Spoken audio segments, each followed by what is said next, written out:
آخری میں ایک پیغام میں آپ کو دوں عزیزان گرامی، آج ہم مفاد پرست ہو گئے، آج ہم جو ہے احسان فراموش ہو گئے۔ اگر ہمیں کوئی آگے کرتا ہے، ہمیں کوئی سیٹ پر بٹھاتا ہے، ہمیں کوئی مسند دیتا ہے، ہمیں کوئی کہیں نوکری پہ لگاتا ہے، ہم احسان بھول جاتے ہیں۔ بلکہ اب تو افسوس کی بات یہ ہے اس کی کاٹ کرنے کی کوشش کرتے ہیں، اس کو بھی ہٹانے کی کوشش کرتے ہیں۔ کئی ایسے لوگ جو ہے میں نے بھی دیکھا اور شکایات بھی کرتے ہیں کہ فلاں آدمی کو میں نے اپنی کمپنی میں لگایا، آج کیا بات ہے کہ وہ شخص جو ہے میری کارڈ میں لگا ہوا ہے، میری نوکری کے در پہ ہے، میں نے اسے نوکری دلوائی، میں نے اسے کام دلوایا، میں نے اسے اس پوسٹ پر بٹھایا، میری سفارش تھی، آج وہ جو ہے وہ میری ہی جو ہے سیٹ پر قبضہ کرنے کے چکر میں ہے۔ یعنی احسان ماننا تو اپنی جگہ، بلکہ اوپر سے سانپ کی طرح ڈسنے والا کام جو ہے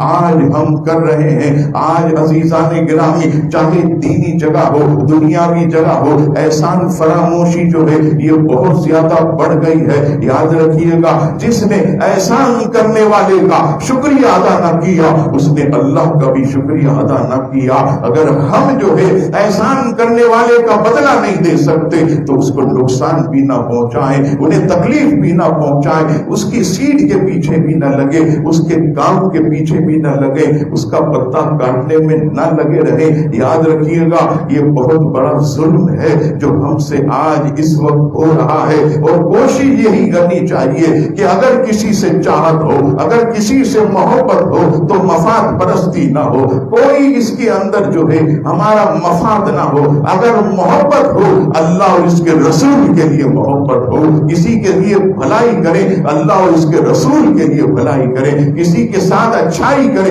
اللہ اور اس کے رسول کی محبت میں اچھائی کرے، یہ سمجھ کر کہ یہ اللہ تبارک و تعالیٰ کا بندہ ہے، اس کے حبیب صلی اللہ تعالیٰ علیہ وسلم کا غلام ہے، یہ صحابہ کا نوکر ہے، اہل بیت کا چاہنے والا ہے، اور یہ کاملین سے محبت کرتا ہے۔ اس نیت سے اگر ہم جو ہے کسی سے محبت کریں گے، کسی سے الفت رکھیں گے، کسی کو فائدہ پہنچائیں گے، تو آپ دیکھیے گا یہ محبت یہاں تو نظر نہیں آئے گی، لیکن قیامت کے دن یہی محبت جو ہے یہ شفاعت کر کے جنت میں اپنے ساتھ لے جائے گی۔ یہ عزیزان گرامی، الحمدللہ ثم الحمدللہ، یہ نیکوکاروں کی علامتیں ہیں جو ہم میں ضرور ہونی چاہیے۔ ہم میں آج مفاد پرستی آ گئی، ہم جو ہے ایسے مسکرا کے مل تو رہے ہوتے ہیں لیکن اندر جو نفرتوں کے بچھو ہیں وہ دور نہیں ہوتے۔ ہم عید میں گلے تو مل رہے ہوتے ہیں لیکن ہمارے دل کیوں نہیں مل رہے ہوتے؟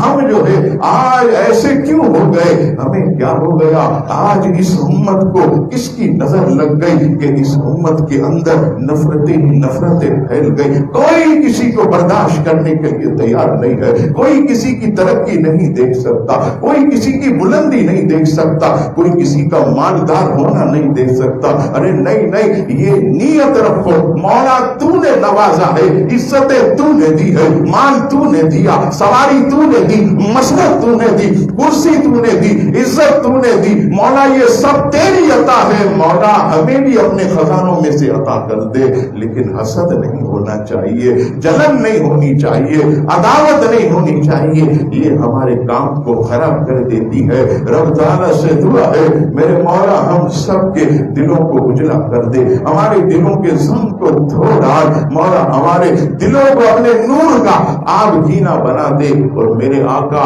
جس طرح اس امت کو دیکھنا چاہتے تھے ہمیں بھی ایسی امت بنا دے، آمین۔